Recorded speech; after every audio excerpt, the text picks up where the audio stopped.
বিষয়টি হলো ডাহুক পাখি।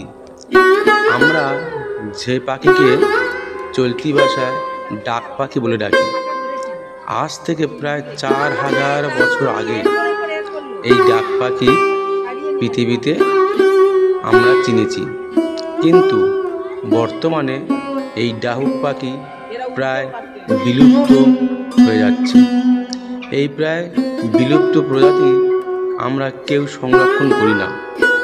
কিছু কিছু জায়গায় এই প্রাণীটি পাওয়া যায়, যেমন পশ্চিমবঙ্গের সুন্দরবন এলাকা এবং কিছু জঙ্গল এলাকায় এগুলি পাওয়া যায়, এবং দিল্লিতে বহু ঝিলের মধ্যে এই পাখিগুলো দেখতে পাওয়া যায়। কিন্তু আমরা কেউ এই পাখিকে সংরক্ষণ করি না, যে কারণে আস্তে আস্তে এই পাখিটি বিলুপ্ত হয়ে যাচ্ছে।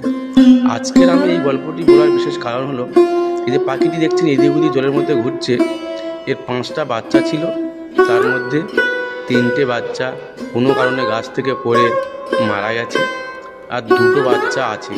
সেই 2টো বাচ্চা এরা এদিক ওদিক নিয়ে যাওয়ার জন্য চেষ্টা করছে, এবং তাই জলের এক সাইডে অর্থাৎ পুকুর পাড়ে রেখে দিয়ে এরা জলের মধ্যে ঘুরছে। এখন দেখুন মা বাচ্চাটি সেই মা বাচ্চাগুলির পাশে আছে, এবং তার বাবা কীরকম স্নান করছে ওই যেখানে বাচ্চাগুলো রাখা হয়েছে সেই পাশে। আমরা এই পাখিগুলোকে যদি সংরক্ষণ করতে পারি, তাহলে আমাদের 4000 বছর আগের এই পাখিগুলোকে আমরা আবার বর্তমান বা ভবিষ্যতে আমরা